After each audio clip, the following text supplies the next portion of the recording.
দৈত্য ইউনূসের ডাকাততন্ত্রের অঘোষিত ডেপুটি আসিফ নজরুল একটা ফেসবুকে জরিপ চালিয়েছে। এই জরিপে সে জিজ্ঞেস করেছে যে যারা মনে করবে শেখ হাসিনা দেশে ফিরবেন না তারা তার এই পোস্টে হাহা রিয়াকশন দিবে, আর যারা তার বিপরীতে অর্থাৎ যারা মনে করবে যে শেখ হাসিনা ফিরবে তারা লাইক রিয়াকশন দিবে। আমি যখন এই ভিডিওটা করছি তখন ৬০,০০০ রিয়াকশনের মধ্যে ৪২,০০০ হলো লাইক, অর্থাৎ শেখ হাসিনা ফিরবে। ১৫,০০০ হাহা রিয়াকশন দিয়েছে, অর্থাৎ তারা ওই জরিপের যে সাবজেক্ট এটার সাথে একমত হয়েছে, শেখ হাসিনা ফিরবে না।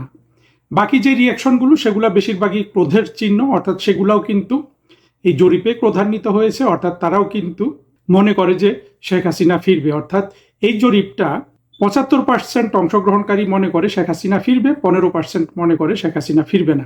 এটা কেবল একটা নিছক জরিপ না, আমাদেরকে সেই জন্য এই জরিপ সে কেন করলো আসিফ, এবং বর্তমানে অনলাইনে এই জরিপের ফলাফল থেকে অনলাইনে প্রধানমন্ত্রী শেখ হাসিনার সমর্থন এবং মোটা দাগে বাংলাদেশে আওয়ামী লীগের সমর্থনের একটা পরিষ্কার চিহ্ন কিন্তু ভেসে ওঠে। সেটা নিয়ে একটু আলোচনা করি। আমরা যারা ইউনূসের ডাকাতদের খোঁজ খবর রেখেছি তারা জানি এই আসিফ নজরুল হলো দুর্নীতির দিক থেকে সবচেয়ে বেশি টাকা কামিয়েছে ইউনূস, আর আরেক ক্ষুদ্র আসিফ আত্মঘাতী জঙ্গি আসিফ মোহাম্মদ সজীব ভুঁইয়া। এই দুইজনের পরে যে ব্যক্তি এই ইউনূসের গোটা ২ বছরের শাসনকালে সবচেয়ে বেশি অর্থ কামিয়েছে কিন্তু এই আসিফ নজরুল, এবং আইন মন্ত্রণালয়ের মাধ্যমে এমন কোনো দুর্নীতি নাই সে করে নাই। কিন্তু আসিফ নজরুলের এর আগে কিন্তু বাংলাদেশে একটা মিশ্র ভাবমূর্তি ছিল। যখন ১ থেকে ৬ সালে বিএনপি সরকার ছিল তখন আসিফ নজরুলকে একটা তরুণ বুদ্ধিজীবী হিসাবে দেখা যেত। সে যেহেতু লিখতে পারতো, সুন্দর টকশো করতে পারতো, তা সে একটা ডিসেন্ট মানুষ হিসাবে কিন্তু সমাজে একটা পরিচিতি পেয়েছিল, এবং সেটা অনেক দিন কিন্তু অব্যাহত ছিল। এবং সে সবসময় বঙ্গবন্ধুকে সম্মান করে কথা বলতো, তার কথায় মনে হতো যে ন্যায় অন্যায় বোধ আছে। এই অবস্থাটা একেবারে পরিপূর্ণভাবে পরিবর্তন হয়ে যেতে থাকে গত ৫-৭ বছর ধরে। ৫-৭ বছর আমরা আসিফ নজরুলের অবনতি দেখতে পেলাম। পরবর্তীতে দেখা গেল যে এই একটা বড় ধরনের বাটপার। সে সর্বশেষ বাটপারই ছিল তার ক্ষমতা গ্রহণের আগে বাংলাদেশে ২৬ লাখ ভারতীয় চাকরি করে বলে সে একটা প্রচার চালিয়েছিল। জঙ্গি উত্থানের পরে ওয়াকার যে দুজন ব্যক্তিকে সবচেয়ে গুরুত্ব দিয়েছিল তার একটা ছিল জামাতের শফিক, আর আরেকজন ছিল এই আসিফ নজরুল। এই আসিফ নজরুলের উত্তরণটা আর কি, যেই ছেলে এক সময় শহীদ জননী জাহানারা ইমামের পাশে থেকে যুদ্ধাপরাধীদের বিরুদ্ধে আন্দোলন করেছিল, কথা বলেছিল। পরবর্তীতে সে অবশ্য কাগজপত্র চুরি করে নিয়ে পালিয়েছে, সেগুলো আছে এখানে। সেই ছেলে ঠিক ২৪-এর জঙ্গি উত্থানের আগে আগে পরিপূর্ণভাবে একটা জঙ্গি হিসাবে রূপান্তরিত হলো, এবং তার কথাবার্তায় একটা একটা উন্মাদ চেহারা তার, এবং জঙ্গি চেহারা। বিশেষ করে জঙ্গি উত্থানের পর পর এরা যেইভাবে শেখ মুজিব, শেখ হাসিনা গালিগালাজ করেছে এই আসিফ নজরুল সহ ২৪-এর জঙ্গিরা, আত্মঘাতী জঙ্গিরা, এটা তো আমরা ভুলে যাইনি। কিন্তু এই আসিফ নজরুল আবার এই ক্ষমতা চলে যাওয়ার পরে, চুরিদারি সব করে ফেলার পরে, টাকা পয়সা হয়ে যাওয়ার পরে প্রথম আমরা তাকে দেখলাম যে সে বিবিসির সাথে একটা ইন্টারভিউ দিল। বিবিসি সাংবাদিকও তাকে একটু সুযোগ করে দিল আত্মপক্ষ সমালোচনা করার জন্য। সেখানে কিন্তু এরা কিন্তু গত ২ বছর মানে ওই সময়টায় ফ্যাসিস্ট বলে ওদের দাঁত মুখ ভেঙে ফেলেছিল। ওই ইন্টারভিউতে আমি দেখলাম যে ফ্যাসিস্ট কথাটা আসিফ নজরুল একবার উচ্চারণ করেছে, তবুও সে ওইটা মানে সাহস করে শব্দটা সুস্পষ্টভাবে উচ্চারণ করতে পারেনি। ওই ইন্টারভিউতেই কিন্তু বোঝা গেছে যে আসিফ নজরুল ভয় পেয়ে গেছে।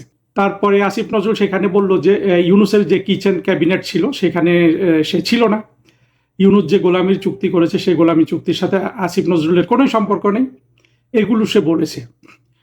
সম্ভবত দেখা যাচ্ছিল যে সব কয়টা উপদেষ্টা ভয় পাচ্ছে বর্তমানে, তারা ক্ষমতা ছেড়ে দেওয়ার পর থেকে। এবং এদের কয়েকজন সেই সাখাওয়াত, আসিফ নজরুল, তৌহিদ হোসেন, ফরিদা, এবং সর্বশেষ আসিফ সজীব ভুঁইয়া, মাহফুজ আলম তো সবসময় দিচ্ছে, এরা কিন্তু বিভিন্ন প্রতিক্রিয়া জানাচ্ছে যেগুলো মূলত ভয়ের প্রতিক্রিয়া। তারই ধারাবাহিকতায় এই আসিফ নজরুলের এই জরিপটা করতে যাওয়া, যেটা পুরোপুরি তার জন্য একটা আত্মঘাতী সিদ্ধান্ত হয়েছে। কিন্তু সেই আত্মঘাতী সিদ্ধান্তটা কেন নিতে গেল? দেখুন, আমরা এই ধরনের জরিপ কিন্তু গত 2 বছর অনেক দেখেছি। বিশেষ করে বাংলাদেশের স্বাধীনতা বিরোধী এবং জঙ্গি উত্থানের যেসব সহযোগী ইউটিউবার আছে, এরা প্রায় বা ফেসবুকে এরা প্রায় জরিপ করে। সে আমরা পিনাকিকে জরিপ করতে দেখি, খালিদ মহিউদ্দিনকে জরিপ করতে দেখি, এমনকি যে ঢাকা থেকে যে ছেলেটা কথা বলে মাসুদ কামাল নামে যে ছেলেটা, এও জরিপ করে। এরকম সবাই জরিপ করে, শুধু জরিপ আর জরিপ। এই জরিপগুলো এই যাবৎ পর্যন্ত এই আসিফ নজরুলের জরিপটার আগে কোনো জরিপের কিন্তু কোনো মূল্য আমার কাছে ছিল না। কেন ছিল না? ধরুন পিনাকি একটা জরিপ করছে, সেই জরিপে সবগুলা ভোট দিচ্ছে পিনাকির সমর্থকরা। পিনাকি জিজ্ঞেস করছে যে 32 নম্বর ভাঙ্গার দরকার আছে কি নাই, কথার কথা বলছি, এই জরিপ সে করেছিল কিনা জানি না। এখন পিনাকির যদি 10 লাখ সমর্থক সেখানে ভোট দেয়, তাহলে তো 10 লাখই বলবে যে হ্যাঁ, ধানমন্ডির 32 নাম্বার ভেঙে ফেলা দরকার। পিনাকি আবার এটাকে জাতীয় জরিপ হিসাবে, অর্থাৎ বাংলাদেশের সকল মানুষের প্রতিনিধিত্ব হিসাবে আবার প্রচার করত। সেইভাবে সে প্রচার করে আবার তার পক্ষে বা তার তার যে জঙ্গি গোষ্ঠী, স্বাধীনতা বিরোধী গোষ্ঠী আছে, এদের এদের পক্ষে এক ধরনের প্রচারণা চালাতো। ফলে এরা কেউ জরিপ করলে সেই জরিপটা যে ওদের পক্ষেই যাবে, অর্থাৎ ওরা যেটা চায়, পিনাকি জরিপ করলে পিনাকির যে ইস্যুগুলা, সেই ইস্যুগুলার পক্ষে জরিপের ভোট পড়বে, এটাই স্বাভাবিক ছিল। মাসুদ কামালের যেভাবে চায় তার পক্ষে ভোট পড়বে, খালিদ মহিউদ্দিন যেভাবে চায় সেভাবে ভোট পড়বে। কারণ হলো সেখানে তো ওদেরকে যারা ভালোবাসে, ওদেরকে যারা আইডল মনে করে বা আইডিয়াল মনে করে, তারাই তো ওই ওই জায়গাটায় মতের পক্ষে ভোট দিবে। সেখানে যদি পিনাকির জরিপেরই রেজাল্ট উল্টে যায়, সেটা কেমন হওয়ার কথা? যদিও আমি মনে করি না যে পিনাকির এখন কোনো জরিপেও, মানে পিনাকির জরিপ এমনভাবে ওরা দেয়, সমর্থকরা অংশগ্রহণ করে, সেখানে এখনো পিনাকি জরিপ করলে কোনো কিছু সে যে রেজাল্টটা চায় না সেটা হবে, এটা আমি মনে করি না। তবু যদি হয়ে যায়, এটা কিন্তু একটা রিয়েলিটি প্রকাশ করে, যেটা এই আসিফ নজরুলের এই জরিপটা প্রকাশ করেছে। আমরা যেই জরিপগুলা এতদিন দেখে এসছি, সেগুলার মতো তো এই জরিপটাও হয়েছে। এর কথা হলো যে এই জরিপে তো আসিফের ফেসবুকে তো মূলত আসিফের সমর্থকরাই সেই জরিপে ভোট দিয়েছে। সুতরাং এই পর্যন্ত 2 বছরের যত জরিপ, এই ইলিয়াস, পিনাকি, মাসুদ কামাল, খালিদ মহিউদ্দিন, আরো যারা যারা করেছে, তাদের জরিপের যে একটা ট্রেন্ড ছিল, সেই ট্রেন্ডটা কিন্তু আসিফের জরিপ কিন্তু ভেঙে দিয়েছে। এটা কয়েকটা জিনিস আমাদের কাছে খুব সিগনিফিক্যান্টলি প্রকাশ করে। সেটা হলো যে প্রথম একটা জিনিস আমি এটা এর আগেও কিন্তু বলেছিলাম যে গত 7, 8, 10 বছর জঙ্গিদের দখলে যে বাংলাদেশের অনলাইন ছিল, স্বাধীনতা বিরোধী, মুক্তিযুদ্ধ বিরোধী শক্তিগুলোর পুরোপুরি করায়ত্ত, সেখানে বাংলাদেশের মুক্তিযুদ্ধের পক্ষের ভয়েস ছিল ক্ষীণ এবং উপস্থিতিও ছিল দুর্বল। অর্থাৎ কোনো ধরনের কমিউনিকেশনের জোর, গতির জোর, শক্তির জোর, কোনো কিছুতে অনলাইনে এদের সাথে পারা যাচ্ছিল না। কিন্তু এই প্রথম একটা জরিপ, এবং কোর একজন জঙ্গি আসিফ নজরুলের মতো মানুষ একটা জরিপ করলো, সেইখানে দেখা গেল যে একেবারে পুরো ট্রেন্ডটা উল্টে গেল। আমি বলবো যে এই জঙ্গি স্বাধীনতা বিরোধী শ্রেণী যে গত 10-12 বছর ধরে যেই ট্রেন্ডে, মানে যেই ধারাবাহিকতায় অনলাইনে আধিপত্য বিস্তার করেছিল, সেটা পুরোপুরি যেন ভেঙে খান খান হয়ে গেছে। অর্থাৎ এইখানে আসিফের যারা সমর্থক, তারা শেখ হাসিনা আসবে না এইটা বলেও কিন্তু আসলে এখানে সুযোগ করতে পারেনি। এখানে মুক্তিযুদ্ধের পক্ষের ছেলে মেয়েরা, আমরা যেমন, আমি নিজেও এখানে একটা রিয়েকশন দিয়েছি। আমি অবশ্য ওই শেখ হাসিনা আসবে না এই পক্ষে দেয়নি, আমি আমার একটা অ্যাংরি রিয়েকশন দিয়েছি যে আমি ক্রোধান্বিত এই জরিপ। এইটাও কিন্তু 1,500 রিয়েকশন আছে এই আসিফের জরিপে।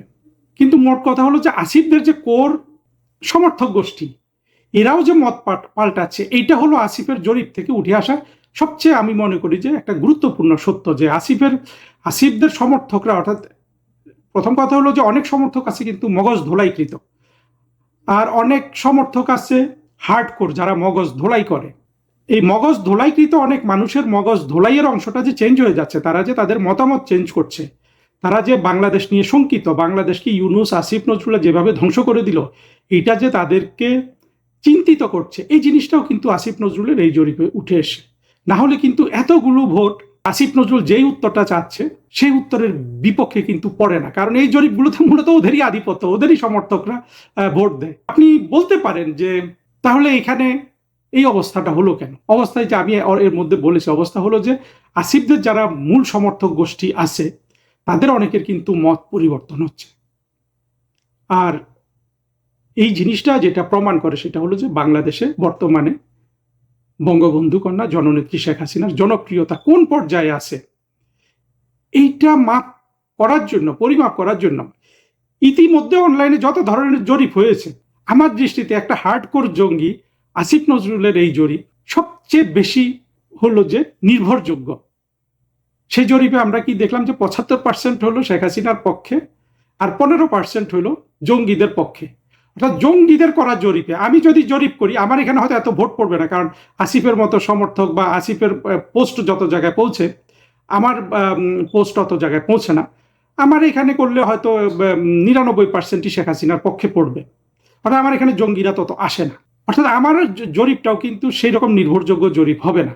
অর্থাৎ রিয়েলিটি, আপনি যদি সত্যিকারে প্রধানমন্ত্রী শেখ হাসিনার জনপ্রিয়তা বর্তমানে যাচাই করতে চান, সেক্ষেত্রে কিন্তু আসিফের এই জরিপ সবচেয়ে রিয়াল পিকচারটা দিল।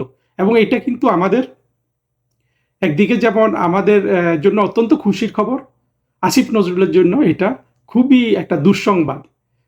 কিন্তু আসিফ নজরুল এই কাজটা কেন করলো জানেন? কারণ ওরা তো দেখছে যে বাংলাদেশটা পরিপূর্ণভাবে শেখ হাসিনার ফেভারে চলে গেছে। ও তো মনের মধ্যে সারাক্ষণ কিন্তু এটাই চলছে যে যে আসলে কি চলে যাচ্ছে, আসলে কি শেখ হাসিনার পক্ষে সব চলে গেল, আসলে কি শেখ হাসিনার পক্ষে চলে গেল, আমি একটু প্রমাণ দেখি, আমি একটা জরিপ করে দেখি।